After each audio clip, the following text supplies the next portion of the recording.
पांचवा अधिकार पढ़ेंगे। क्या पढ़ेंगे? तो क्या है? सांस्कृतिक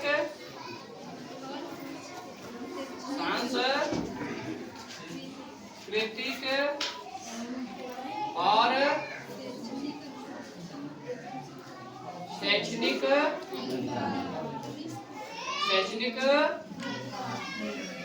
अधिकार अनुच्छेद 29-30। हम लोग पांचवा अधिकार क्या पढ़ेंगे? इसमें आर्टिकल कौन सा है?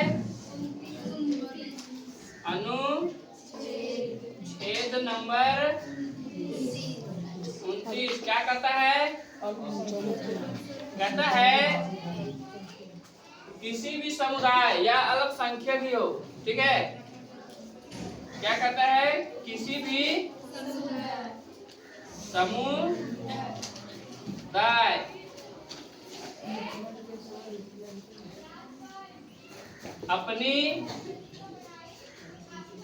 अपनी भाषा,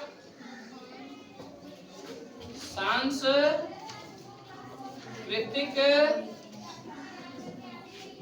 का बचाव।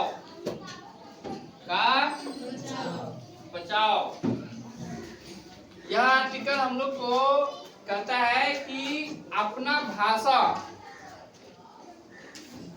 और अपना धर्म और अपना सांस्कृतिक सभ्यता कायम रख सकते हैं। इस पर आपको कोई भी दबाव नहीं है। जैसे जब हम ट्राइबल्स की बात करते हैं, आदिवासी समुदाय का, तो देखिए आदिवासी समुदाय आज भी नोमैड्स हैं। लगभग नोमैड्स बोला जाए तो खाना बदोश। आज भी वो भोजन की तलाश में गांव-गांव आते जाते रहते हैं और उन लोग पर हम लोग रोक लगा नहीं सकते।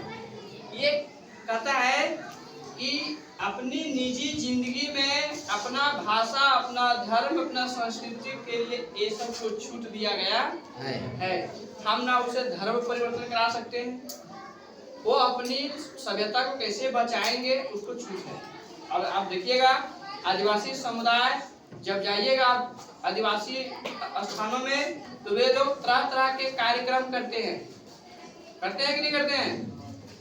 ढोल बाजन संगीत कार्यक्रम एक से एक उन लोग करते रहता है, क्योंकि ये सभ्यता उन लोग का पूर्वज से चलते आ रहा है, इसलिए इन लोग को वो संरक्षण करते हैं। किसको दिक्कत नहीं। नेक्स्ट पढ़ेंगे हम लोग अनुच्छेद 30। ये क्या कहता है? ये कहता है अल्पसंख्यक क्या है?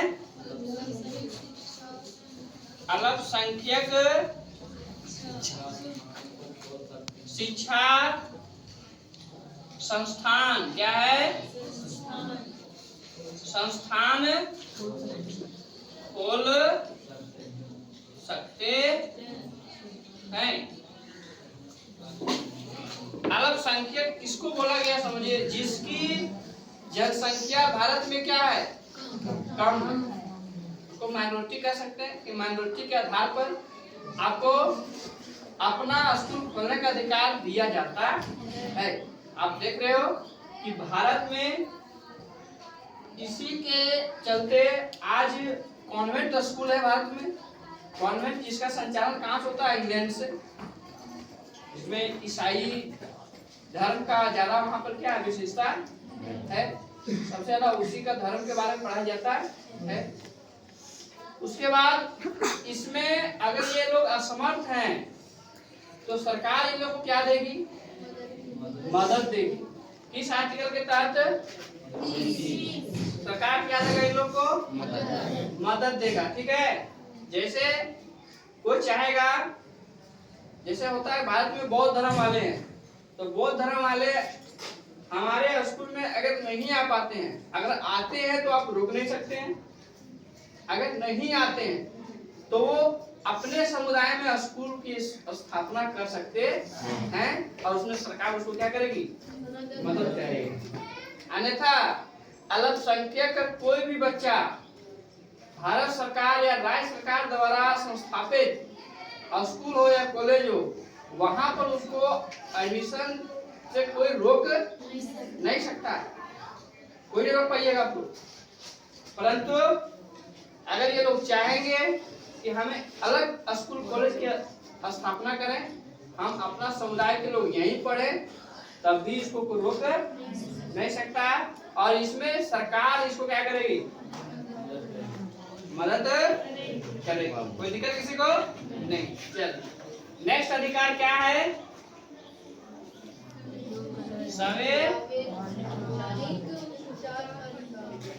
संवैधानिक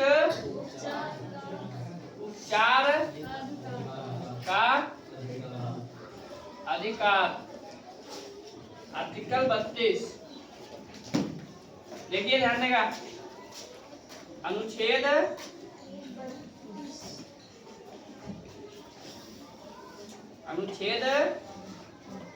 32 समझिएगा इसको ध्यान से। देखिए, must important parts of fundamental rights. ये जो संवैधानिक उपचार का अधिकार है, इसको बाबा साहब अम्बेडकर ने मौलिक अधिकार की आत्मा कहा है। क्या कहा है, आत्मा। आत्मा मतलब जान रहे हैं कि जिस शरीर में आत्मा नहीं है उस शरीर का कोई काम नहीं। तो फंडामेंटल राइट्स में ये जो मौलिक अधिकार है ये आत्मा है। अगर हम इसको निकाल देते हैं तो फिर इस पूरे मौलिक अधिकार का कोई अस्तित्व नहीं रहेगा। समझा?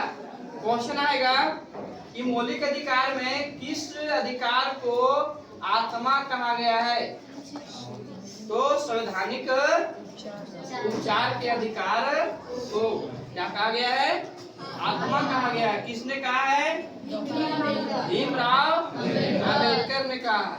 अब समझते हैं इसके बारे में। भारत का सुप्रीम कोर्ट, भारत का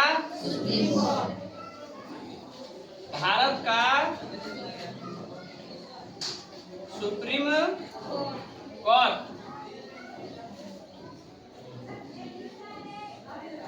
एक रीट जारी करेगा। क्या जारी करेगा, रीट। क्या करेगा, किस आर्टिकल के तहत, किस आर्टिकल के तहत, परंतु आर्टिकल 226 के तहत राज्य के उच्च न्यायालय, राज्य के उच्च न्यायालय वो भी रीट जारी करेगा। जैसे हम लोग का राज्य का उच्च न्यायालय क्या है, रांची में 2000 में उसका स्थापना हुआ था। रांची हाई कोर्ट झारखंड में है ना। प्रत्येक राज्य में फिलहाल अभी 25 हाई कोर्ट है भारत में, किसी का यहाँ नहीं है, तो सेशन हो जाता है। कितना आर्टिकल के तहत ये लागू करेगा, 26। अब ये है क्या वो समझिए। तो इसमें सबसे पहले आप राज्य के उच्च न्यायालय का सहारा लीजिएगा। किसका लीजिएगा, अगर वहां क्लियर नहीं हो रहा है तो फिर आप कहाँ जा सकते हैं, सुप्रीम कोर्ट। रीट 5 प्रकार के हैं, उसमें सबसे पहले समझते हो। पहला क्या है जानते हो, बंदी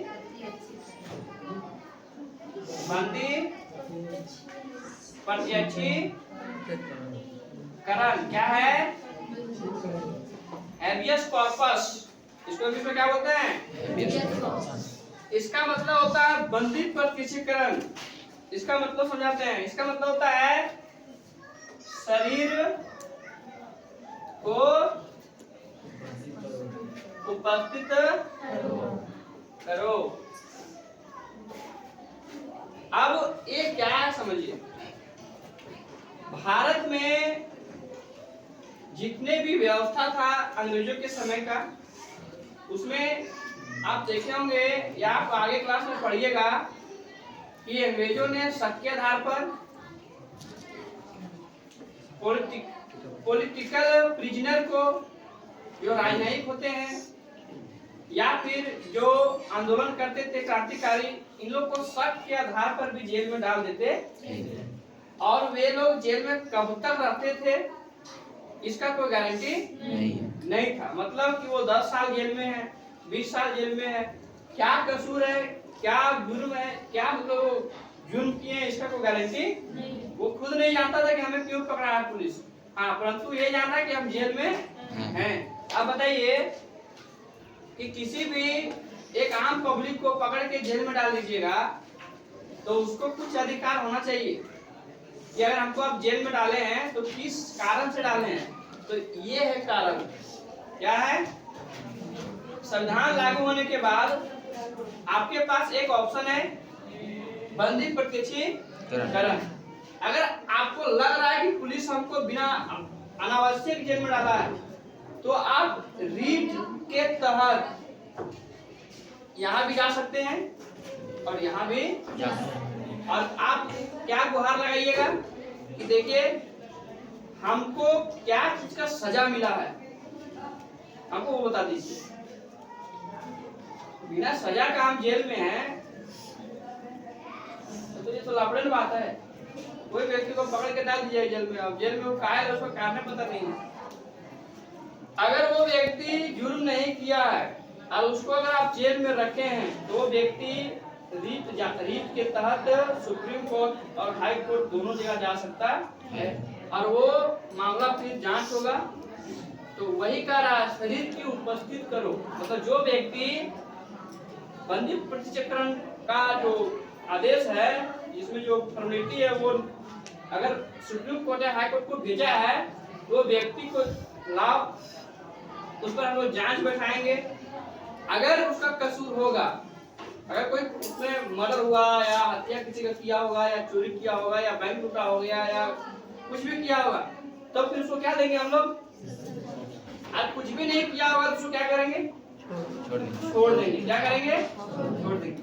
तो अभी के समय में अगर कोई व्यक्ति को अनावश्यक जेल में पुलिस पकड़ के ले जाता है तो वो उसको पूछने का अधिकार है और वो डायरेक्ट हाई कोर्ट और सुप्रीम कोर्ट को चैलेंज दे सकता है कि हमें क्यों जेल में रखे हैं, इसका कारण हमको चाहिए। अब तो क्या होगा, जांच पड़ताल होता है, इसको दिक्कत यहाँ नहीं। अगर आपको पुलिस पकड़ लिया, जेल में डाल दिया, किसी हत्या के कारण किसी का हत्या हो गया, आप भी पकड़ा गए, तो आपके पास क्या ऑप्शन है, ये इसके तहत आप क्या कर सकते हैं, हाई कोर्ट सुप्रीम कोर्ट को जा सकते हैं और फिर अपने ऊपर आप जांच करा सकते हैं कि हम थे कि नहीं। अगर हम सच में होंगे तो सजा तो काटना पड़ेगा, अगर नहीं होंगे तो आपको बाइज्जत बरी किया जाएगा। चलिए नेक्स्ट है परमादेश। क्या है, परमान आदेश। क्या है, परमान आदेश।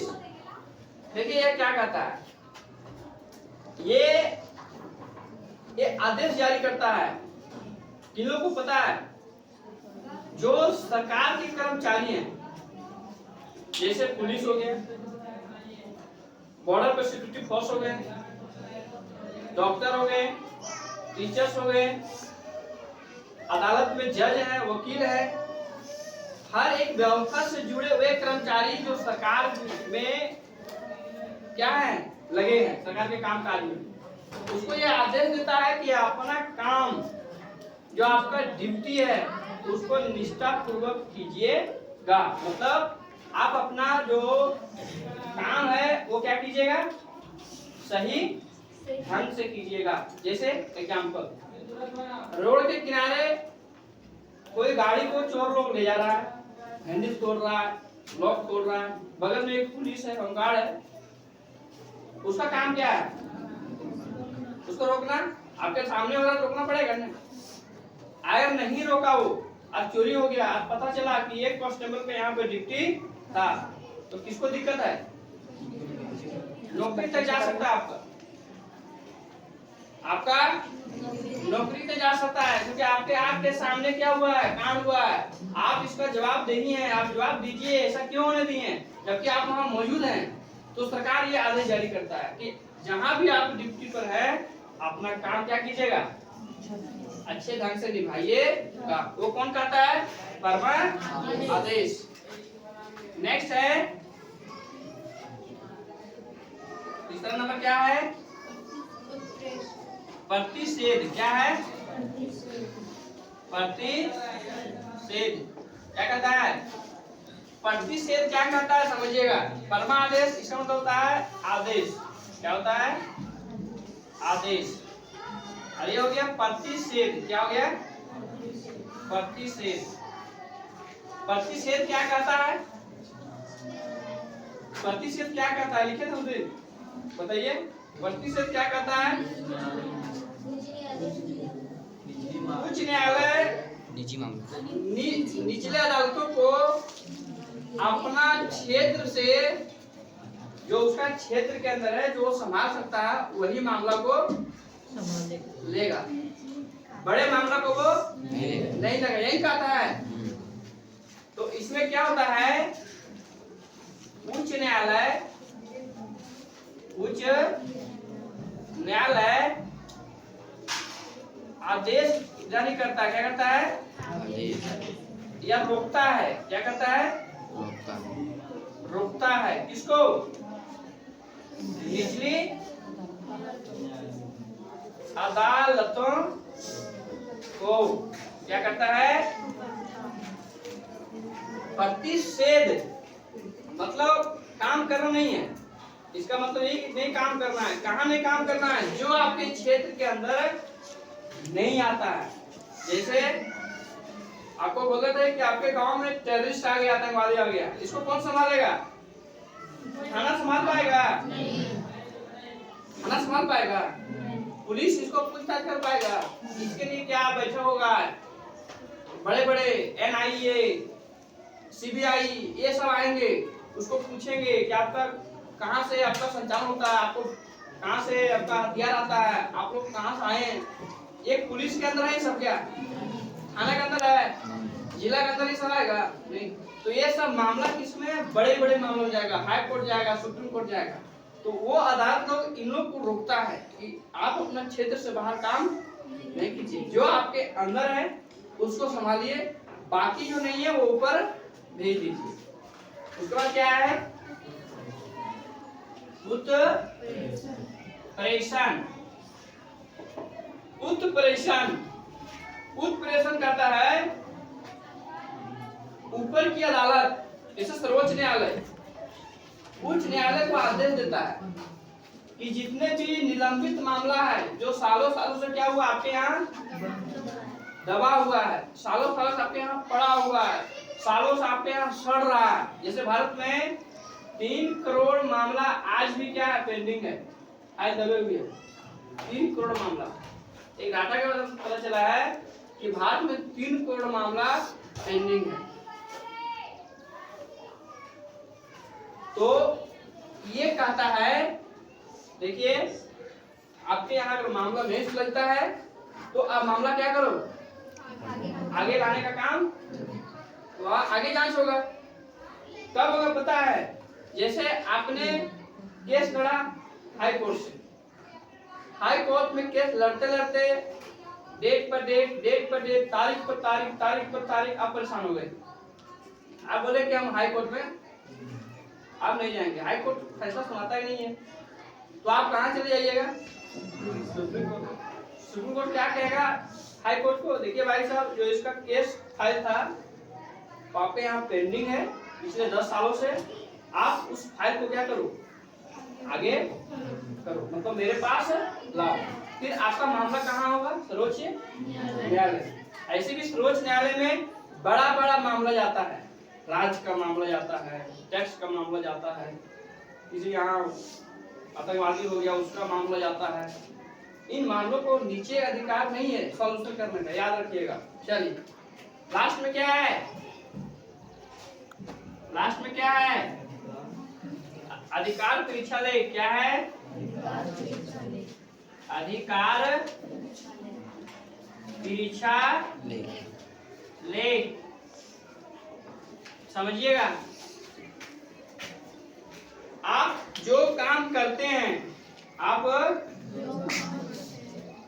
वही काम के जानकार होंगे, परंतु अगर आप ऐसे काम कर दिए जिसके जानकार आप नहीं है तो इसका जवाबदेही भी आपको होना पड़ेगा।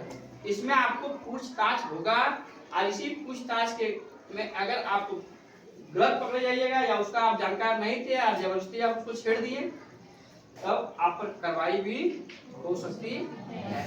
जैसे बिजली विभाग, जहाँ से हम लोग को लाइन आती है, अब 11 लाइन में वहाँ पर स्विच ऊपर नीचे होता है और क्या क्या होता है हम लोग पता नहीं है। इधर से हम लोग गए और कुछ भी कर दी, अब पता चला कि उसको कोई बोला था कि यहाँ लाइन नहीं देना है और आपने पता चला 2-4 मिस्त्री खत्म, जवाबदेही आप होइएगा नहीं। क्या इसके बाद आप जान रहे थे आपने स्विच को क्यों ऑन किया, और इसके अंदर आपको दंड भी मिलेगा, सजा भुगतना पड़ेगा। जैसे एग्जांपल, रेलवे लाइन पर रेलगाड़ी खड़ा है, ड्राइवर खाना खा रहा है, मान के चलो आपने जैसे गए और ट्रेन चालू कर दी, क्या किए, जो उसका प्रेशर होता है हवा का, ट्रेन चलता है तो हवा प्रेशर देता है तो उसका ब्रेक छूटता है, आपने दे दिए, ट्रेन आगे बढ़ गया। जवाब दीजिए। तो अपने कार्य क्षेत्र से दूसरा कार्य क्षेत्र में नहीं जाना है, ये रोकता है कि जो आप नहीं जानते हैं उसको उस क्षेत्र में काम ना करें, नहीं तो आपको पूछा जाएगा और इसी पूछने के दौरान अगर आप नहीं समझ में आएगा उसको कि ये जानकार नहीं था तो फिर आपको दंड भी मिलेगा। समझिए, आर्टिकल 32 भारत का सुप्रीम कोर्ट क्या जारी करता है, 226 के तहत राज्य के उच्च न्यायालय क्या जारी करता है। हम लोग सबसे पहले कहाँ जाना होता है, राज्य के उच्च न्यायालय में जाइएगा। रिट कितने प्रकार के हैं, 5। पहला क्या है, हैबियस कॉर्पस, बंदी प्रत्यक्षीकरण। इसमें क्या होता है, शरीर को उपस्थित किसी व्यक्ति को गिरफ्तार किया गया है, गिरफ्तार करने में उसको जेल में डाल दिया गया है, जेल में डाल दिया गया है तो डाल ही दिया गया है। अब वो व्यक्ति को मान के चलो कसूरवार नहीं है तो वो इसी का प्रयोग करेगा और आदेश देगा कि हम पर जांच बैठाइए, अगर हम किए होंगे तो सजा होगा, अन्यथा आपको फिर बाहर निकालिए। आदेश देता है अपने कर्मचारियों को कि अपने काम जो सही पूर्वक कीजिएगा। प्रतिषेध रोकता है निचली अदालत को कि अपने क्षेत्र का बाहर काम नहीं लेना है। उत्प्रेषण बोलता है कि जो मामला पेंडिंग है, सालों साल से निलंबित है, उस मामले को आप क्या कीजिए, आगे लाइए, यहाँ पर होगा, सुप्रीम कोर्ट कहता है। अधिकार परीक्षण ले कहता है कोई भी व्यक्ति अपना अधिकार क्षेत्र से काम दूसरा क्षेत्र में नहीं करना है, जो जानकारी है अपने क्षेत्र में कीजिए। दूसरा क्षेत्र में जाते हैं तो उसमें अगर आप नहीं जानकार हैं तो परीक्षा लेख होगा आपका और इसमें आपको दंड भी मिल सकता है। और नेक्स्ट हम लोग का है आर्टिकल 33, समझते हैं हम लोग। ये संसद, ये क्या मामला है, संसद द्वारा प्रदत्त अधिकार, संसद द्वारा प्रदत्त अधिकार। जैसे संसद ये तय करेगा कि किसको कब अधिकार देना है। जैसे भारत में बीएसएफ है, सीएसएफ है, आर्मी है, एसपीजी है, नेवी, बहुत सब बड़ा बड़ा कमांडो।